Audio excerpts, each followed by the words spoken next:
pensez que c'est un problème. Il faut quand même rappeler que les enfants de Amadou Ahidjo, l'ancien président de la République du Cameroun, pour certains, sont en ce moment dans le RDPC et occupent des fonctions importantes. On n'a pas le sentiment qu'ils sont gênés outre mesure par cette situation. Pourquoi est-ce que vous pensez que c'est un véritable problème pour les populations du Nord? C'est un véritable problème parce que ils sont au RDPC. Ils sont au RDPC pour leurs propres intérêts. Ils ne sont pas au RDPC pour les intérêts du Nord. Depuis qu'ils sont au RDPC, qu'est-ce qu'ils ont fait pour le Nord?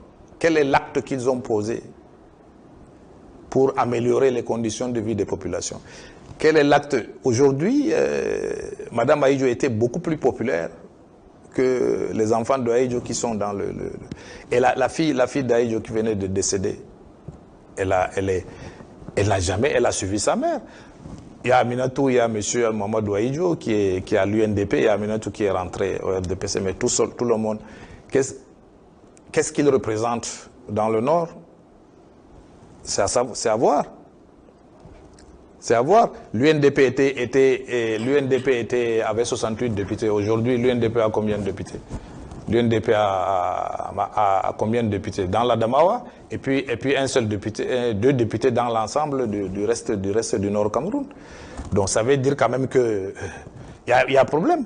Ils ne sont pas aussi populaires que ça. Il y a une plateforme UNDP et RDPC. Et cette plateforme-là, pour vous, elle est moribonde au regard des appréhensions et surtout peut-être des observations qui sont faites par certains cadres de cette formation politique de l'intérieur qui pour certains dénoncent même cette plateforme-là, estimant qu'elle n'est pas suffisamment valorisée par le RDPC. Non, c'est une phagocytation, c'est pas une plateforme. L'UNDP a été phagocyté par le RDPC.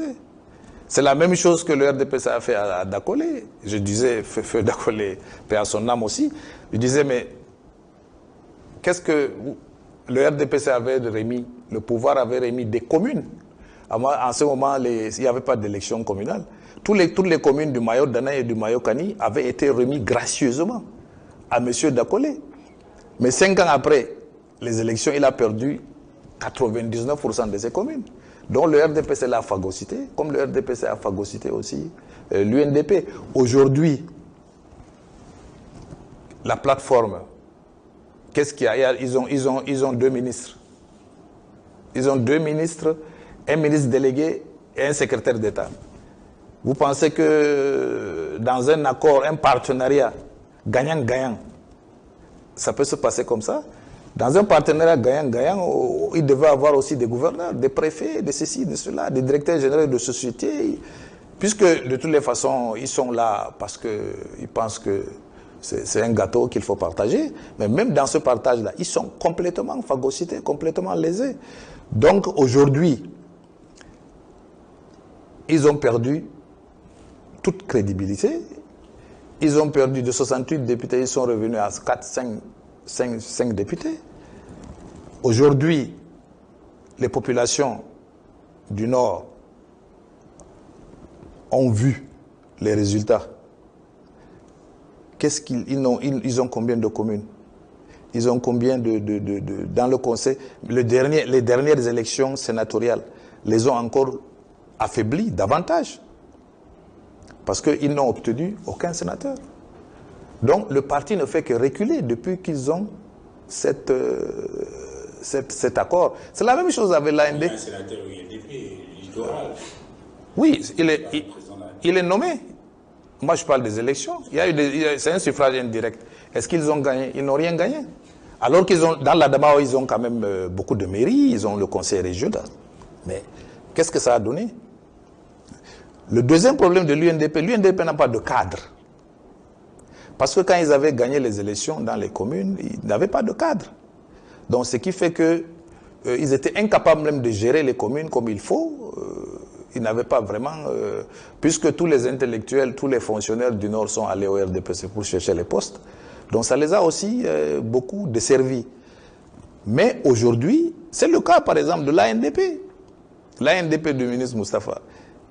Il est en partenariat avec le RDPC. Il est ministre chargé de mission à la présidence. Il gagne les élections municipales, les avant-dernières élections municipales, la seule commune où il avait une majorité relative, c'était la commune de Pété. Mais le RDPC, les gens, les militants, les cadres du RDPC, les patrons du RDPC dans le Diamaré, ont manœuvré pour annuler les élections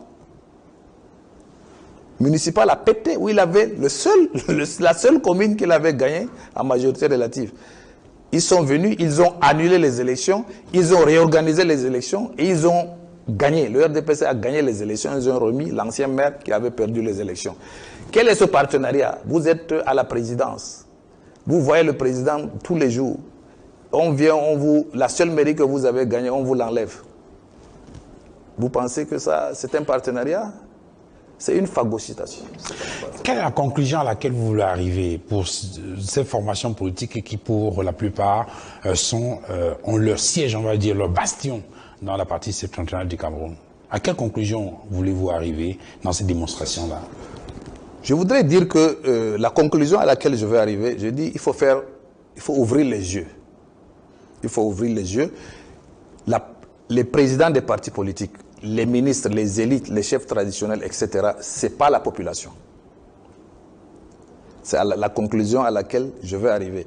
En me référant à des années de 1990, 82, les années 90, les années de Braise.